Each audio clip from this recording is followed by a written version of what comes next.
Good morning. How are we? It is Thursday? Thursday, yeah. Days are all becoming one. When to become one. It's been a while since you've had some live music, right?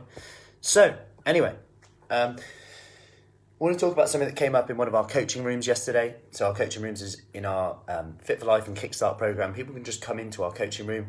I'm just there, sat there, sometimes on my own, sometimes one person comes in, sometimes two people. You can come in and get some extra help on top of everything else we do with the accountability as well. It's just a little top up. I'm just there. I'm there. I'll be there. Anyway, so, and we talked about comfort eating and snacking and almost why it happens even though I know I don't want to do it. And I'm going to go over a few things today which may help with that. And kind of stemmed from the power of 2 minutes. The power of 2 minutes because I was sat here, right here, 2 days ago, all smug, as the kids were playing nicely. I was thinking, this is all right. I was reading, writing. This is all right. This is okay. I can do this. Anyway, then what happens is I notice it goes quiet for 2 minutes. And the interesting part is my concentration was broken by silence, not noise. And I was like, right, should I go check on them? It's gone quiet. So I walk in the living room, not there. Go in the kitchen, still not there. Now I'm thinking they must have gone upstairs. I go upstairs, it's still silent.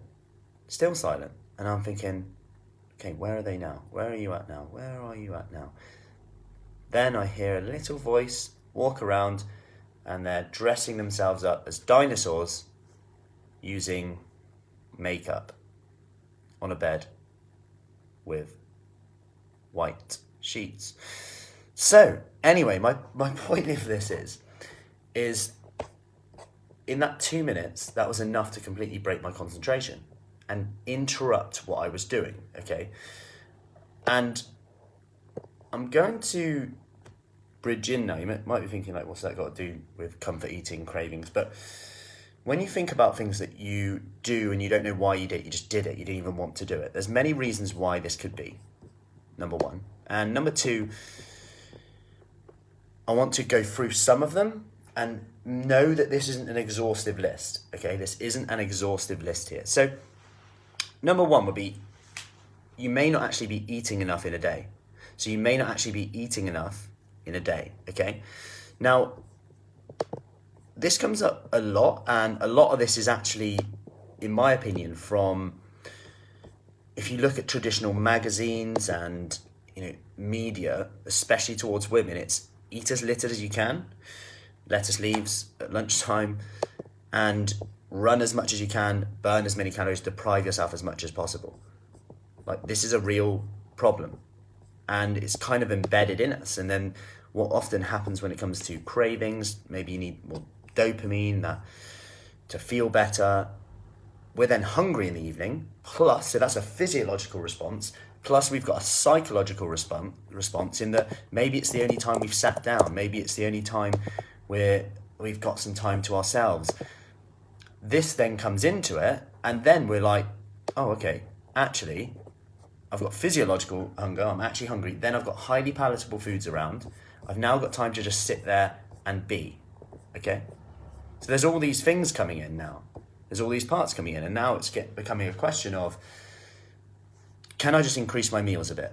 Can you eat a bit more in the day? And I know it's like converse to what we're told, but that's definitely something I would recommend with that. Are you getting enough protein in every meal? Would be the easiest solution. Number two, journal, grab a pen. Most people won't do this, but consider this. What are you actually craving? Notice how I didn't actually say food here. I didn't actually say what food are you craving, just what are you craving. Number two, is it worth it? So is it worth it? Number three, what's the smallest amount you would need to be happily satisfied? What's the smallest amount you would need to be happily satisfied?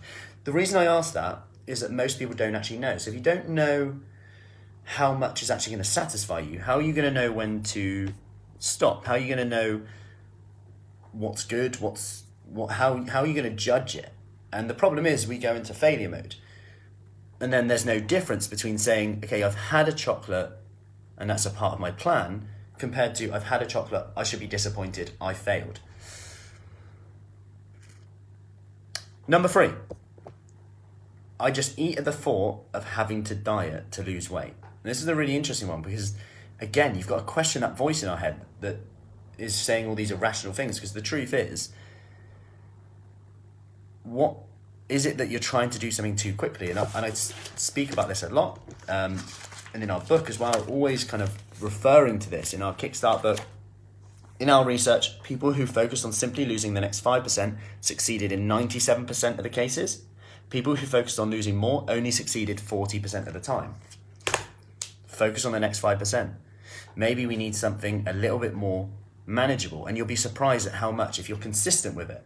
You know, you might not be happy with a pound a week, but if it's a pound a week that you keep off, and it's a pound a week that's more fat, not just glycogen, stored carbohydrates in the muscle, not just muscle, then that's a good thing if you're not finding it that hard. And just consider that when we also say, you know, the thought of having to deprive myself, also don't forget to consider the alternative, because there's always two sides here. There will be a deprivation, or you'll be depriving yourself of something, but by depriving yourself of one thing, there's also depriving yourself of the other thing. What I mean by this is, you might be saying, okay, if I can't comfort eat in the evening, that means I'm depriving myself of all this chocolate, sweets, cakes, etc. Let's say for argument's sake. But then by having it, what are you depriving yourself of? So consider the other side of it. And it's something we don't often ask. And then just write down both sides. Okay, if I have it, what am I depriving myself of? If I don't have it, what am I depriving myself of? Then just make the decision that makes you happy. That is a wrap. And that's it. I hope that helps. Any questions, as always, let me know. Have a lovely day and eat your protein, stay safe, drink your water, and don't be too hard on yourself, because being hard on yourself is often the reason why we struggle to keep going. Take care, and any questions, as always, do